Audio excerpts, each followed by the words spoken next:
प्रभु तेरी वाणी जीवन की रोटी, नैनों की ज्योति अंधेरा मिटाती।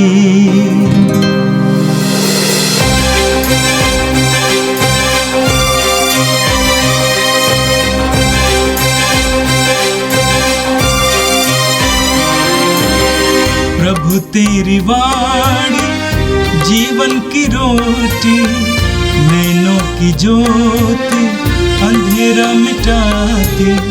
प्रभु तेरी वाणी जीवन की रोटी, नैनों की ज्योति अंधेरा मिटाती। वाणी वाणी वाणी वाणी वाणी पवित्र है, शाश्वत है, जीवन का मन्ना है। 21 जनवरी शुक्रवार। पहला पाठ सामुएल का पहला ग्रंथ अध्याय 24 पद संख्या 3 से 21 तक। मैं उस पर हाथ नहीं डालूंगा, क्योंकि वह प्रभु का अभिषिक्त है। साउल समस्त इस्राएल के 3000 चुने हुए योद्धाओं को लेकर जंगली बकरों की चट्टानों के पूर्व में दाऊद और उसके साथियों का पता लगाने निकला। वह रास्ते के किनारे पर भेड़ बाड़ों के पास पहुंचा। वहां एक गुफा थी और साउल शौच करने के लिए उसमें घुस गया। दाऊद और उसके साथी उस गुफा के भीतर भाग में बैठे हुए थे। दाऊद के साथियों ने उससे कहा, वह दिन आ गया है जिसके विषय में प्रभु ने आपसे कहा था, मैं तुम्हारे शत्रु को तुम्हारे हवाले कर देता हूँ। उसके साथ वही करो जो तुम्हें उचित लगे। दाऊद ने उठकर चुपके से साउल के वस्त्र का टुकड़ा काट दिया। दाऊद का हृदय धड़कने लगा, क्योंकि उसने साउल के वस्त्र का टुकड़ा काट दिया। और उसने अपने साथियों से कहा, प्रभु यह न होने दे कि मैं अपने स्वामी प्रभु के अभिषिक्त पर हाथ डालूं, क्योंकि प्रभु ने उसका अभिषिक्त किया है।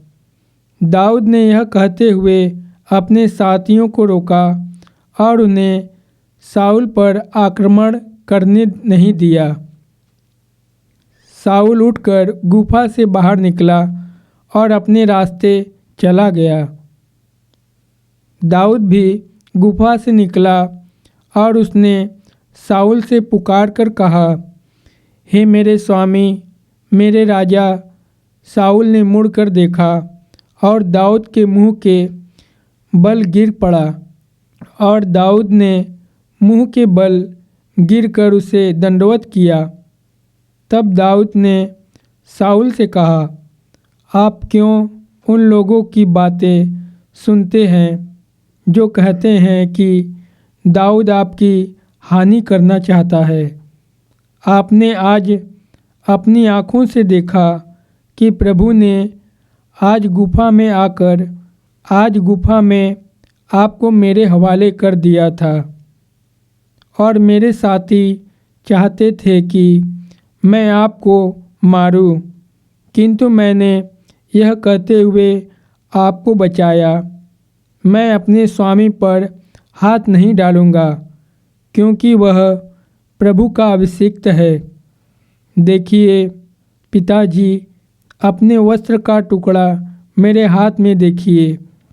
मैंने आपके वस्त्र का टुकड़ा तो काट दिया, किंतु आपको नहीं मारा। इससे यह जान लीजिए कि मुझ में न तो आपकी बुराई करने का विचार है और न विश्वासघात। मैंने आपके साथ कोई अन्याय नहीं किया, फिर भी आप मेरे प्राण लेने पर उतारू हैं। प्रभु हम दोनों का न्याय करे। प्रभु आपको मेरा बदला चुकाए। मैं आप पर हाथ नहीं डालूंगा। यह पुरानी कहावत है, बुरे लोगों से ही बुराई पैदा होती है, इसलिए मैं आप पर हाथ नहीं डालूंगा। इस्राएल के राजा किससे लड़ने निकले? आप किसका पीछा कर रहे हैं? मरे हुए कुत्ते या किसी पिस्सू का? प्रभु निर्णय देता है, हम दोनों का न्याय करेगा। वह विचार करे, मेरा पक्ष ले और मुझे आपके हाथों से छुड़ाकर न्याय दिलाए। जब दाऊद साउल से यह सब बातें कह चुका था तो साउल ने कहा, दाऊद बेटा, क्या यह तुम्हारी आवाज़ है? इसके बाद साउल ने फूट फूट कर रोने लगा और दाऊद से बोला, न्याय आपके पक्ष में ही है। तुमने मेरे साथ भलाई और मैंने तुम्हारे साथ बुराई की है। तुमने आज इसका प्रमाण दिया कि तुम मेरी भलाई चाहते हो। प्रभु ने मुझे तुम्हारे हवाले कर दिया था और तुमने मुझे नहीं मारा। जब शत्रु वश में आ गए थे तो कौन उसे यूं ही नहीं जाने देता। तुमने आज मेरे साथ जो भलाई की है, प्रभु तुमको उसका बदला चुकाएगा। अब मैं जान गया हूँ कि तुम अवश्य राजा बन जाओगे और तुम्हारे राज्य काल में इस्राएल फलेगा फूलेगा। यह प्रभु की वाणी है। संत मार्कुस के अनुसार पवित्र सुसमाचार अध्याय 3 वाक्य 13 से 19 तक। यीशु पहाड़ी पर चढ़े। वह जिनको चाहते थे उनको उन्होंने अपने पास बुला लिया। वे उनके पास आए और यीशु ने उनमें से 12 को नियुक्त किया, जिससे वे लोग उनके साथ रहें और वह उन्हें अब दूतों को निकालने का अधिकार देकर सुसमाचार का प्रचार करने भेज सकें।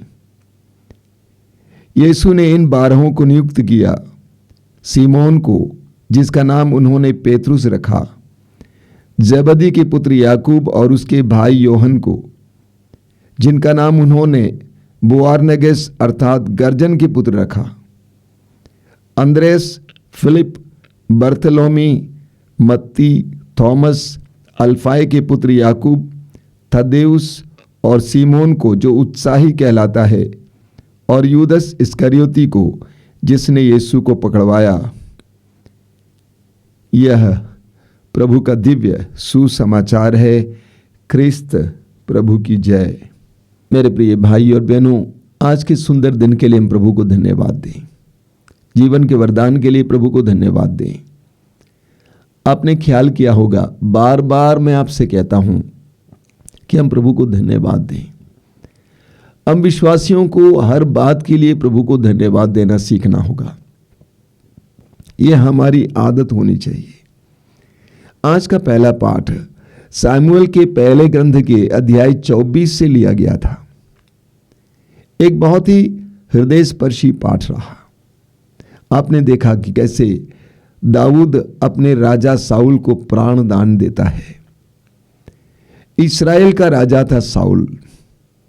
आपने पढ़ा है, सुना है कि दाऊद ने फिलिस्ती सैनिक गोलियत को मार गिराया था और इस तरह इस्राएल को और इस्राएली सेना को फिलिस्तियों के हाथों से छुड़ा लिया था। उस समय से साउल ने दाऊद को अपने साथ रख लिया और जहां कहीं भी साउल दाऊद को भेजता था वहां पर दाऊद जीत पाता था और जीत पाके वापस आता था। सर्वत्र उसको विजय प्राप्त होती थी क्योंकि पवित्र आत्मा का सामर्थ्य उसके अंदर क्रियाशील था। यह देखकर लोगों के अंदर उसके प्रति सम्मान बढ़ा। लोग आपस में कहने लगे कि साउल ने हजारों को मारा लेकिन दाऊद ने लाखों को मारा। ये बात जब साउल के कान में पड़ी तो उसके अंदर दाऊद के प्रति ईर्ष्या जगी। उसने सोचा कि मैं दाऊद को मार डालूंगा और दाऊद को साउल से बचकर भागना पड़ा। एक बार दाऊद अपने मित्रों के साथ साउल से बचकर भागा और जाकर एक गुफे में बैठा हुआ था। राजा साउल वहां से आता है और उसी गुफे में शौच करने के लिए जाता है जहां पर दाऊद और मित्र बैठे हुए थे। दाऊद के मित्रों ने दाऊद से कहा, वह दिन आ गया है जिसके विषय में प्रभु ने आपसे कहा था, मैं तुम्हारे शत्रु को तुम्हारे हवाले कर देता हूं, उसके साथ वही करो जो तुम्हें उचित लगे। दाऊद के मित्रों ने कहा कि वो समय आ गया है जहां प्रभु ने कहा कि तुम्हारे शत्रुओं को तुम्हारे हवाले कर दूंगा, तुम्हारे हवाले तुम्हारा शत्रु साउल आया है। लेकिन दाऊद ने क्या किया? वचन में लिखा हुआ है, दाऊद ने उठकर चुपके से साउल के वस्त्र का टुकड़ा काट दिया। दाऊद का हृदय धड़कने लगा जब क्योंकि उसने साउल के वस्त्र का टुकड़ा काट दिया था। वचन में लिखा हुआ है कि जब दाऊद का हृदय धड़कने लगा क्योंकि उसने साउल के वस्त्र का टुकड़ा काट दिया। दाऊद के मित्रों ने इशारा किया कि वो साउल को मार डाले, लेकिन जब दाऊद ने साउल के वस्त्र के टुकड़े को काट दिया तभी उसका दिल धड़कने लगा। यानी दाऊद का हृदय कितना शुद्ध था, उसका अंतःकरण कितना नाजुक और शुद्ध था। आगे दाऊद ने अपने मित्रों से कहा, प्रभु ये ना होने दे कि मैं अपने स्वामी प्रभु के अभिषिक्त पर हाथ डालूं, क्योंकि प्रभु ने उनका अभिषेक किया है। दाऊद ने कहा कि ये कतई नहीं हो सकता है कि मैं प्रभु के अभिषिक्त पर हाथ डालूं। दाऊद हमारे लिए एक सुंदर उदाहरण है। प्रभु के अभिषिक्त लोगों पर हमें हाथ नहीं डालना चाहिए, उनका सम्मान करना चाहिए। साउल गुफे से उठकर बाहर चला जाता है, दाऊद और मित्र भी बाहर आ जाते हैं और दाऊद ने पुकार कर कहा कि पिता, मैं आपके सामने हूं, आप मेरे सामने आए थे, मैं आपको मार डाल सकता था, लेकिन मैंने आपके साथ ऐसा नहीं किया। ये देखिए आपके कपड़े का टुकड़ा, आप मेरे साथ बुराई चाह रहे थे, लेकिन मैं आपके साथ बुराई नहीं चाहता हूं। एक छोटी सी कहानी है। एक साधु एक छोटी सी नदी को पार कर रहा था। नदी में पानी था, पानी बहुत गंदा था। साधु ने देखा कि उस गंदे पानी में एक बिच्छू तड़प रहा था। साधु ने उस बिच्छू को अपने हाथ में उठा लिया और बिच्छू ने डंक मारा। साधु ने पानी में गिरा दिया, फिर उठाया, फिर गिराया। ये प्रक्रिया चलती रही।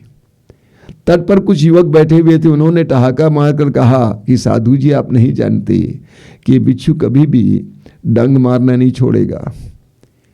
तो साधु जी ने जवाब में कहा, यदि ये बिच्छू डंक मारने की आदत नहीं छोड़ता है तो मैं भलाई करना क्यों छोड़ दूं। दाऊद ने साउल के साथ कुछ ऐसा ही किया। दाऊद ने साउल को नहीं मार डाला, बल्कि दाऊद साउल को बचाया।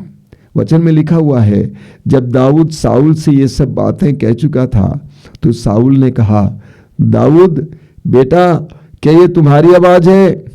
इसके बाद वचन में लिखा हुआ, इसके बाद साउल फूट फूट कर रोने लगा और दाऊद से बोला, न्याय आपके पक्ष में है।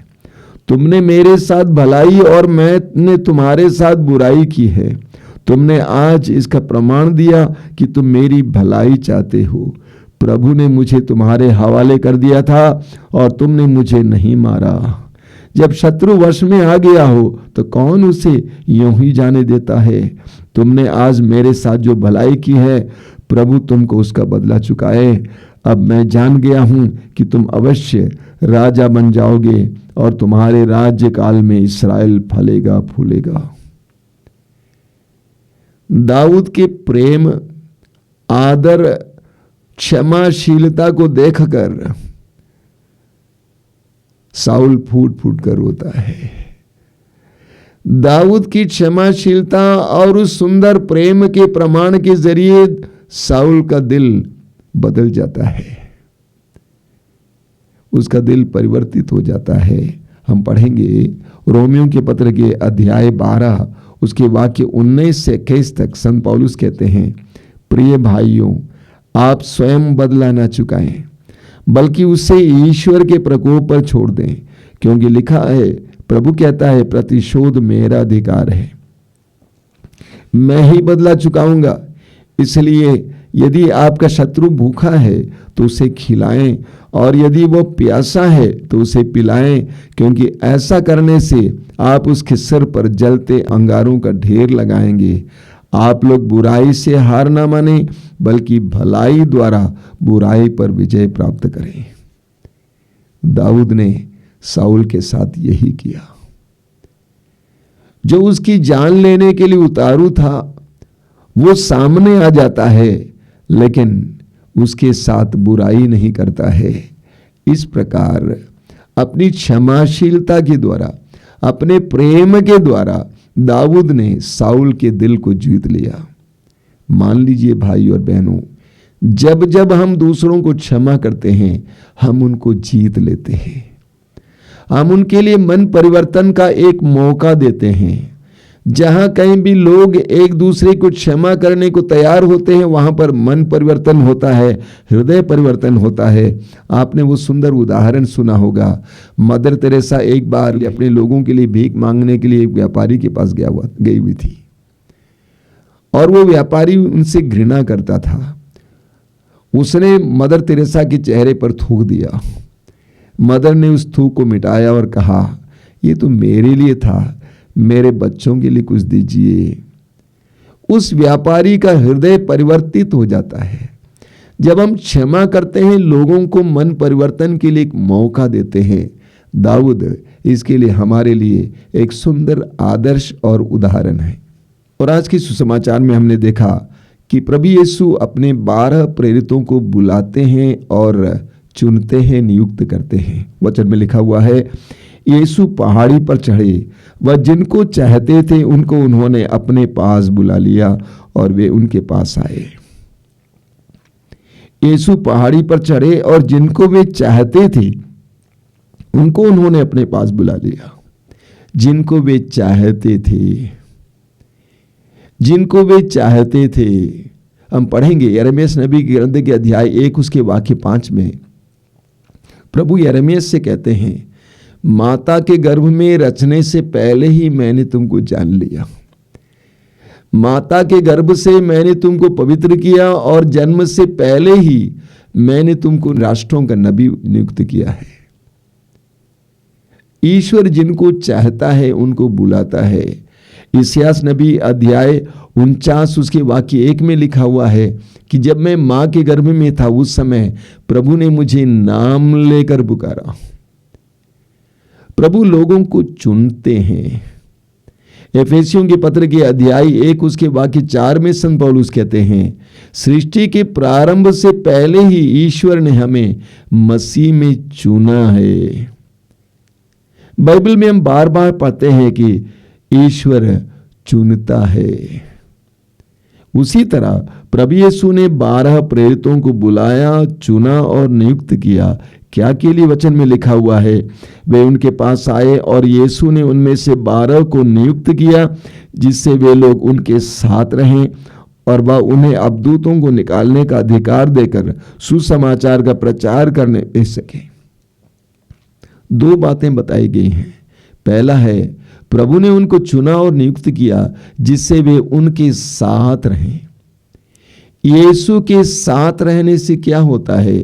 एक छोटा सा उदाहरण लीजिए। मान लीजिए एक चुंबक है, उस चुंबक के पास एकदम सटाकर एक लोहे के टुकड़े को डाल दें, काफी देर तक वो वहीं पड़ा रहे, मालूम उसको क्या हो जाता है? बाद में वह लोहे का टुकड़ा स्वयं चुंबक बन जाता है। यीशु के प्रशिक्षण की ये शैली थी। उन्होंने शिष्यों को अपने साथ रखा। शिष्यों ने यीशु को सुना, देखा, अनुभव किया, यीशु के कार्यों को देखा। ये प्रशिक्षण की शैली थी और वे बदल गए। बाद में आप पढ़ेंगे वे भी यीशु की तरह बन गए। तो सबसे पहले उनको बुलाया ताकि वे यीशु के साथ रहें। दूसरा है, अबदूतों को निकालने के लिए सामर्थ्य पाकर भेजे जा सके। अबदूतों को निकालने के लिए सामर्थ्य पाए, कैसे पा जाते हैं? पहले के द्वारा, यानी यीशु के साथ रहने के द्वारा।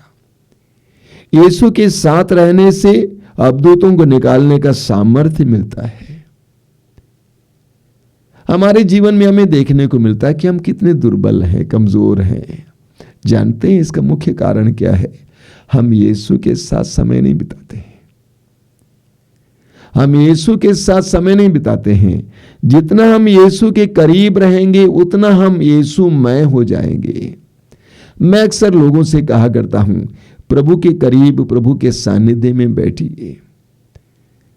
जिस तरह आप जब धूप में बैठते हैं, धूप की गर्मी आपके शरीर में प्रविष्ट हो जाती है। आग के पास बैठते हैं, आग की गर्मी आपके शरीर में प्रविष्ट हो जाती है। उसी तरह जब आप प्रभु के सानिध्य में बैठेंगे तो प्रभु के अंदर जो कुछ है वो आपके अंदर प्रवेश करेगा। प्रभु की कृपाएं आपके अंदर आएंगी, प्रभु का प्रेम, प्रभु की शांति, प्रभु की पवित्रता।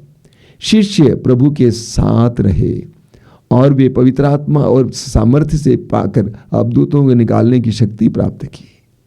हमारे प्रतिदिन के जीवन में भी हमें इसका ख्याल करना है। हमारी दुर्बलताओं का कारण यीशु के साथ ना रहना है। प्रार्थना के द्वारा, पवित्र वचन के द्वारा, हम प्रार्थना और पवित्र वचन के द्वारा, संस्कारों के द्वारा प्रभु के साथ हो ले। आगे हम पढ़ते हैं कि प्रभु यीशु ने 12 प्रेरितों को नियुक्त किया। उनका नाम दिया गया है, एक एक व्यक्ति का नाम।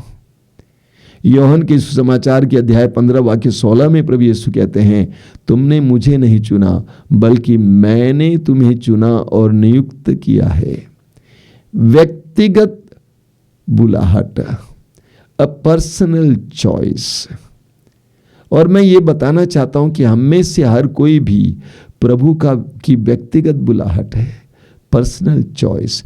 प्रभु ने आप और मुझे चुना है। प्रभु को धन्यवाद दें। आंखें बंद कीजिए। प्रभु यीशु, धन्यवाद देते हैं आज के सुंदर दिन के लिए, तेरे पवित्र वचनों के लिए। एक एक वचन के द्वारा तू हमें जीवन देता है, प्रकाश देता है, सामर्थ्य देता है।